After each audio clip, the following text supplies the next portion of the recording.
श्रीराम समर्थ श्रीराम. श्रीमद दासबोध पारायण दशक 12वा. विवेक वैराग्य. समास 6वा. सृष्टीक्रम निरूपण. श्रीराम ब्रह्म निर्मळ निश्चळ शाश्वत सारामल विमळ अवकाश घन पोकळ गगनायसे श्रीराम.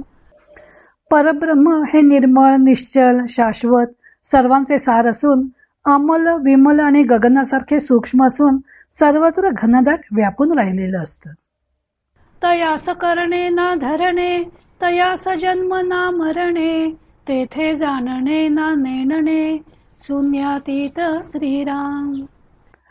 त्याला काहीही करणं नसतं, धरणं नसतं, त्यास जन्म नसतो, मरण नसतं, त्याच्या ठिकाणी जाणीवही नसते व नेणीवही नसते आणि ते शून्याच्याही पलीकडे असते. ते रचेना ना खचेना ते होयेना ना जायेना मायातीत निरंजना पारची नाही श्रीराम. ते रचत नाही, खचत नाही, उत्पन्न होत नाही, नाश पावत नाही, त्या मायातीत निरंजनाला पारच नाही. पुढे संकल्प उठिला षडगुणेश्वर बोली जे त्याला अर्धनारी नटेश्वराला बोली जे ते श्रीराम.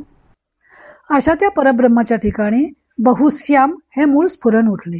त्यालाच अर्धनारी नटेश्वर षडगुणेश्वर असं म्हणतात. सर्वेश्वर सर्वज्ञ साक्षी द्रष्टा ज्ञान घन परेश परमात्मा जगजीवन मूळ पुरुष श्रीराम. त्याला सर्वेश्वर सर्वज्ञ साक्षी द्रष्टा ज्ञानघन परेश परमात्मा जगजीवन मूळ पुरुष असंही म्हणतात. ते मूळ माया बहुगुणी अधोमुखे गुणक्षोभिणी गुणत्रये तिजपासुनी निर्माण झाले श्रीराम. तीच बहुगुणी मूळ माया विस्तार रूपाने गुणक्षोभिणी झाली आणि तिच्यापासून तीनही गुण निर्माण झाले. पुढे विष्णू झाला निर्माण जाणती कळा सत्वगुण जो करिता हे पाळण त्रैलोक्याचे श्रीराम. पुढे जाणती कळा अर्थात सत्वगुणापासून विष्णू निर्माण झाला. तोच या त्रैलोक्याचे पालन करतो. पुढे जाणीव नेणीव मिश्रित ब्रह्मा जाणावा नेमस्त त्याच्या गुणे उत्पत्ती होत भुवनत्रय श्रीराम. पुढे जाणीव नेणीव मिश्रित रजोगुणापासून ब्रह्मा झाला व त्याच्या रजोगुणापासून भुवनत्रयाची उत्पत्ती झाली. पुढे रुद्र तमोगुण सकळ संहाराचे कारण सकळ काही करते पण तेथेची आले श्रीराम. पुढे तमोगुणयुक्त रुद्र जो सर्व संहाराचे कारण आहे तो निर्माण झाला. याप्रमाणे सर्व काही करते पण तेथेच आले. तेथून पुढे पंचभूते पावली पष्टदशेते अष्टधा प्रकृतीचे स्वरूप ते मुळीचा आहे श्रीराम. पुढे त्यापासून पंचमहाभूते स्पष्ट दशेला प्राप्त झाली म्हणून स्थूल रूपाने प्रकट झाली. मूळ मायेच्या ठिकाणीच अष्टधा प्रकृती अत्यंत सूक्ष्म रूपाने अव्यक्त दशेत असते. निश्चळी झाले चळण तेची वायोचे लक्षण पंचभूते आणि त्रिगुण सूक्ष्म अष्टधा श्रीराम.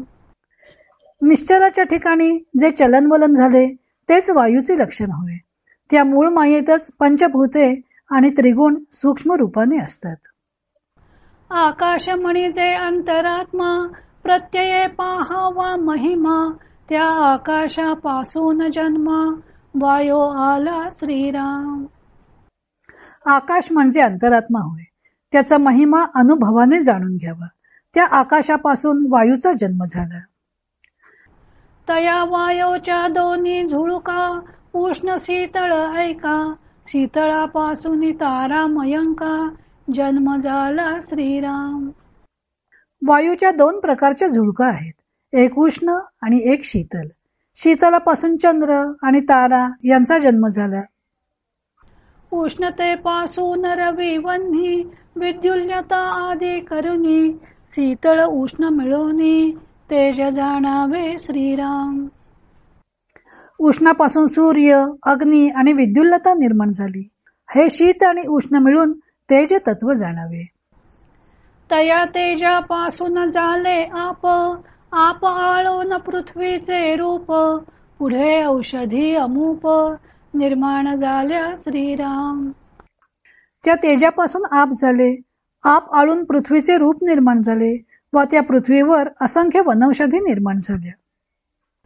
औषधी पासून नाना रस, नाना बीज अन्न रस, 84 लक्ष योनीचा वास, भूमंडळी श्रीराम.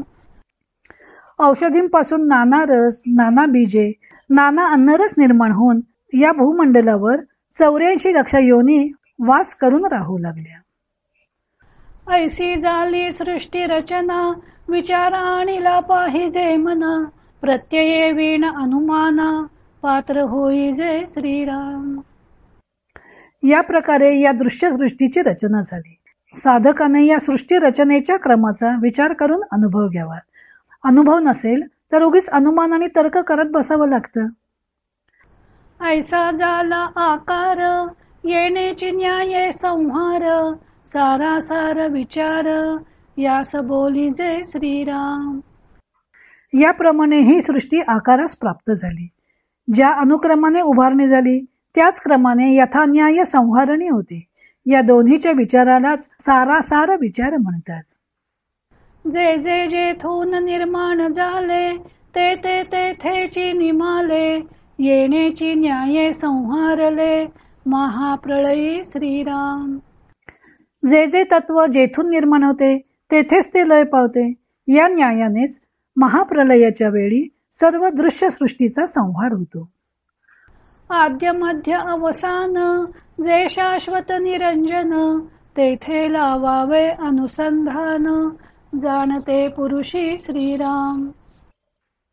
म्हणून जाणत्या पुरुषाने सृष्टीपूर्वी, सृष्टी असताना आणि सृष्टीचा संहार झाल्यावर जे शाश्वत निरंजन परब्रह्म जसेच्या तसेच असते त्याच्याकडे अनुसंधान लावावे. होत जाते नाना रचना, परिते काहीच तगेना, सारासार विचारणा, या कारणे श्रीराम. नाना रचना होतात आणि जातात पण एकही टिकून राहत नाही, शाश्वत असत नाही. म्हणून यासाठीच आपण सारासार विवेक केला पाहिजे. द्रष्टा साक्षी अंतरात्मा, सर्वत्र बोलती महिमा, परी हे सर्व साक्षिणी अवस्थामा, प्रत्यये पाहावे श्रीराम. मात्र ज्या अंतरात्म्याचा द्रष्टा साक्षी असा महिमा वर्णन करतात तो म्हणजे सर्व साक्षिणी तुर्या अवस्था मात्र होय, हे अनुभवून पाहावे. मुळापासून शेवटवरी, अवघी मायेची भरोवरी, नाना विद्या कळा कुसरी, तये मध्ये श्रीराम. मुळापासून शेवटपर्यंत अवघा मायेचाच विस्तार होय. नाना विद्या, नाना कला, नाना कुसरी यांचा अंतर्भाव मायेमध्येच होतो. जो उपाधीचा शेवट पावेल, त्यास भ्रमायसे वाटेल, जो उपाधी मध्ये अडकेल, त्यास काढिता कवण श्रीराम. जो उपाधीच्याही पलीकडे जाईल तो सर्व दृश्य सृष्टी म्हणजे भ्रम आहे हे जाणेल. पण जो उपाधी खरी असे धरून चालेल त्याला त्यातून कोण सोडवू शकणार आहे. विवेक प्रत्ययाची कामे, कैसी घडतील अनुमान भ्रमे, सारासार विचाराचे न संभ्रमे, पाविजे ब्रह्म श्रीराम. विवेकाच्या सहाय्याने अनुभवाने जे कार्य होते ते अनुमानाने भ्रमाने कसे साध्य होईल. सारासार विवेकाच्या सहाय्यानेच परब्रह्माची प्राप्ती होते. ब्रह्मांडीचे महाकारण, ते मूळ माया जाण, अपूर्णास म्हणती ब्रह्मपूर्ण, विवेकहीन श्रीराम. ब्रह्मांडाचा महाकारण देह म्हणजे मूळ माया जाणावी. जे विवेकहीन असतात ते अपूर्ण अशा मूळ मायेलाच पूर्ण ब्रह्म समजतात. सृष्टीमध्ये बहुजन, एक भोगिती नृपासन, एक विष्ठा टाकीती जाण, प्रत्यक्ष आता श्रीराम. सृष्टीमध्ये असंख्य लोक आहेत. कुणी राजसिंहासनावर बसून सुखोपभोग घेतात तर एक विष्ठा टाकण्यासारखे हीन काम करत असतात. हे आपल्याला प्रत्यक्ष अनुभवास येत आहे. ऐसे उदंड लोक असती आपणास थोर म्हणती परिते विवेकी जाणती सकळ काही श्रीराम. कित्येक लोक असे आहेत की जे आपल्याला थोर म्हणवतात, पण जे विवेकी असतात तेच खरोखर थोर कोण आहे ते जाणतात. ऐसा आहे समाचार कारण पाहिजे विचार बहुतांच्या बोले हा संसार नासू नये श्रीराम. खरी स्थिती ही अशी आहे, म्हणून विवेक करणे अत्यंत आवश्यक आहे. अविवेकी लोकांच्या नादाने उगाच आयुष्य फुकट घालवू नये. पुस्तक ज्ञाने निश्चय धरणे तरी गुरु कासया करणे या करणे विवरणे आपुल्या प्रत्यये श्रीराम. पुस्तकी ज्ञानाने जर परब्रह्म स्वरूपाचा निश्चय होत असता तर मग सद्गुरू करण्याची काय आवश्यकता असते हे आपल्याच अनुभवावरून ठरवावं. जो बहुतांच्या बोले लागला तो नेमस्त जाणावा बुडाला एक साहेब नसता कोणाला मुशारा मागावा श्रीराम. जो अनेकांच्या बोलण्यावर विश्वास ठेवतो तो नक्कीच बुडाला असं जाणावं. एकच मालक नसेल तर वेतन कोणाजवळ मागणार. जय जय रघुवीर समर्थ. श्रीराम जय राम जय जय राम. इति श्री दासबोधे गुरुशिष्य संवादे सृष्टिक्रम निरूपण नाम समास 6वा समाप्त.